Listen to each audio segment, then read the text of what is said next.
بسم اللہ الرحمن الرحیم۔ السلام علیکم ورحمۃ اللہ وبرکاتہ۔ آج ہماری کلاس نمبر 30 ہے۔ ہم کلاس نمبر 30 پڑھیں گے اور باب نمبر 26 پڑھیں گے، اقلاب اور اخفاء۔ ہم اپنا سبق شروع کرتے ہیں۔ اقلاب کا مطلب ہے تبدیل ہو جانا، بدل جانا یا چینج ہو جانا۔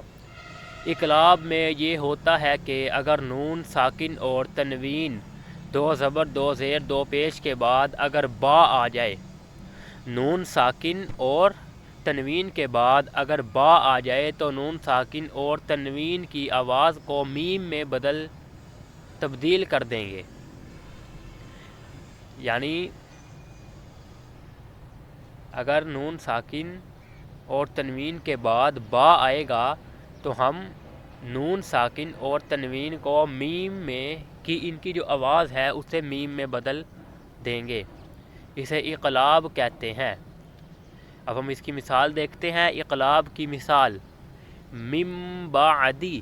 اب دیکھو میم کے بعد نون ساکن ہے، اس کے بعد با آ گیا ہے تو ہم نے مم بعدی، من بعدی نہیں پڑھا، من نہیں پڑھا، مم بعدی۔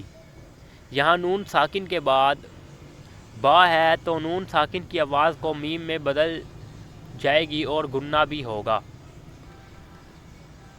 اردو زبان میں اقلاب کی مثال، یہ اصول اردو میں بھی نافذ ہوتا ہے، جیسے گنبد، انبیاء۔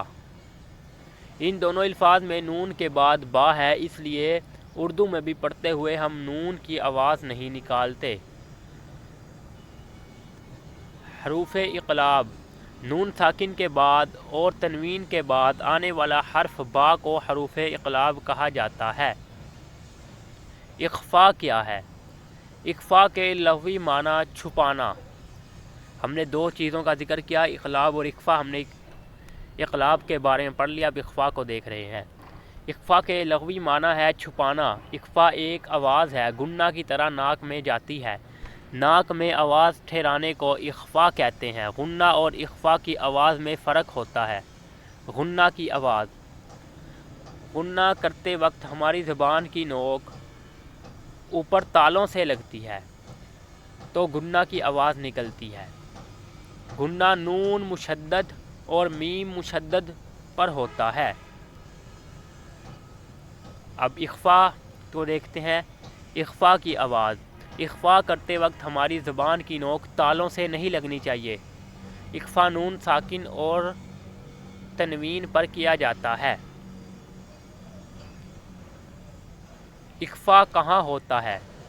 اخفاء ان حروف پر ہوتا ہے: تا، سا، جیم، دال، زال، زا، سین، شین، صاد، غ، طا، ظ، فا، قاف، کاف۔ یہ ٹوٹل 15 حروف ہیں۔ نون ساکن اور نون تنوین کے بعد جب ان 15 حروف میں سے کوئی بھی حرف آ جائے تو وہاں اخفاء ہوگا۔ ہم اسے اس طرح بھی یاد کر سکتے ہیں: حروف حلقی، حروف یرملون۔ یہ لکھے ہوئے ہیں، حروف حلقی اور یرملون ہم نے پڑھے ہیں۔ حروف اقلاب، با کے علاوہ جو حروف ہے وہاں نون ساکن اور تنوین کے بعد اخفاء ہوگا۔ حروف اقلاب یعنی با کے علاوہ جو حروف ہیں وہاں نون ساکن اور تنوین کے بعد اخفاء ہوگا۔ اخفاء کی مثال من شر ما خلق۔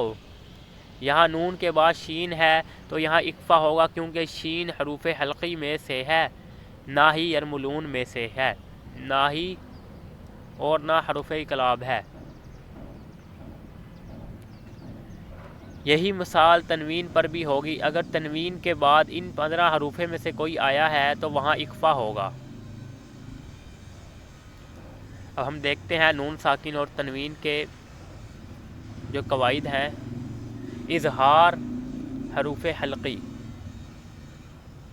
ادغام حروف یرملون پر ہوگا، اقلاب با ہے، اخفاء یہ 15 حروف ہیں۔